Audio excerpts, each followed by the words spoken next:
Hey guys, this is Tony with Inner Geek Designs. Today I'm back with another video. No affinity, no nothing. Today I just want to talk about some tips and tricks on how to make a good print design. So today's 5 tips that we can talk about how to make print design the best you can. So let's go over it. Number 1, let's talk about color. Let's talk about building in CMYK. You need to make sure that you're building in CMYK, you need to make sure your images are CMYK, everything is this. So depending on what kind of printing you're using, this will affect how your print will come out. You might have your color shift, you might have your color change, it might become darker, lighter. So you need to make sure it works right. I can usually tell when something comes off versus CMYK versus RGB. RGB is a little bit more poppy, but it's hard to explain. It's almost like a not authentic poppy. It feels too vibrant, too punchy, just something to keep an eye on. Your colors will not be accurate if you're building an RGB. Just period, end of story. Doesn't matter what kind of witchcraft and wizardry you do at a printer, it's not going to make it perfect. Let's go to number 2.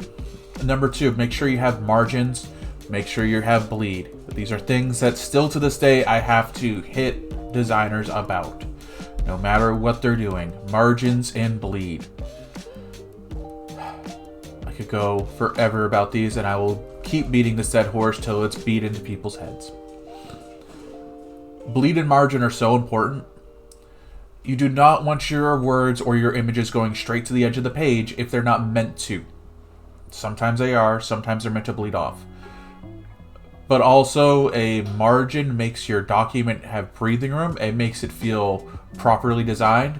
And depending on what your design is and what you're designing for, margin can actually make your design feel higher quality and a better product overall. Bleed is equally as important. Building proper bleed changes so many things. When you are doing print design, print is not 100% perfect. It can get damn near close, but it is not perfect. Things shift. Registration's not 100% right sometimes from front to back, so your cuts will always be slightly different. Always make sure that you have these built right, or it's going to come out wrong for you, and then you're going to look like a goober when it comes out wrong and your stuff isn't the way it was meant to be designed. Number 3, let's talk about binding and what you should do when considering what binding options you have. So some of the most common binding options you have when it comes to a book design are perfect bound, saddle stitch, coil bound, comb bound. These are all different ways of doing binding. And you have to take in these considerations for all of them when you're designing. So when designing for a book, consider that your gutter or your margins might need to be offset depending on what you're doing and how you're doing it. This can change because, say, if you're doing a saddle stitch, you just need to make sure that you have a good gutter built. If you're doing comb bound or coil bound, you make sure you have a margin built on your left side. This will make sure that when it gets hole punched, that your information's not getting cut off. Number 4, let's talk about make sure you're outlining fonts and embedding pictures. This might not seem like a thing that you need to do, but it is something you have to do, especially when you're working with digital printers. Sometimes fonts have licenses attached to them that a printer will not pick up. And this will cause an issue where either A, the font is completely dropped off, B, the font is just changed into special characters, or C, the font is replaced with a generic font and it is not the font you chose for your design. So always make sure you're embedding your fonts. Always make sure your fonts are outlined and your pictures are embedded. Pictures not being embedded might cause issues when you go to pre-flight checks for your printer. You might have them drop out or become low resolution and the printer goes off and hey, no one looked at it to see if it was good and now you have a crappy product in your hand. Most printers, if that happens, they will work with you to make sure you get your good product, but just understand you could help this process be a little bit easier on your end. Before we get to the last one, if you've enjoyed this so far and you got something out of it, like and subscribe. Also stick around for one more bonus tip. But yeah. Number 5, understand the scale of the document you're designing for. This could be different than understanding like resolution. So let's say you're designing for a business card. That's a 2.5 or 3.5 by 2. What you can get away with hiding or getting away with not being great art is different versus if you scale up to 8x10 banner or a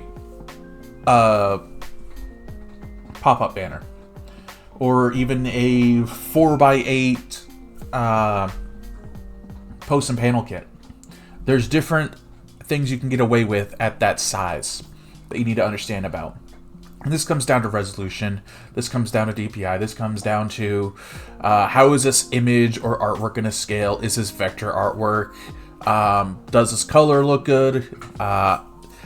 Is this artwork better at a hand to face distance, or is this different at a 5-foot distance? These all come into play when you're designing in different scales and you're printing at different sizes. I mean, you have to think about, like, how thin is my font? Is that visible at 5 feet? No, maybe I need to change it. But is it visible on a business card? Yes, that still works. So these are things you have to take into consideration when you're also doing this. A bonus tip to consider is that when you're doing print design and you're not sure how your print is going to come out, talk with your printer. I always recommend working with a local printer over someone online. You'll build a relationship, you'll build rapport with them, they will help you out of situations, give you deals, all this. Talk with them about what is called a printed proof. Usually printers will do this. This is what proofs actually used to look like back in the day, but now it's gone to more of like a a la carte thing. It could be called a printed proof, it could be called full production proof. I've heard a few different things. Or a hard proof versus a soft proof. I heard a couple different terms for it. But it'll be a full production of what your end result will look like, so you can see what the final product looks like. So you can see, like, all right, how does this color work on this paper stock? Does this white point on this paper stock work? Maybe, maybe not. Do I like the feel of it? Do I like the look of it? Do I like the look of this outside cover that's a little bit thicker versus inside stock with these thinner pages? All these things can help you. It might be a little bit extra. I've seen it range from $25 to $50 to a percentage also. But I hope you guys learned something. I hope you got something out of this. Like and subscribe if you did, and I'll see you guys in the next one. Bye.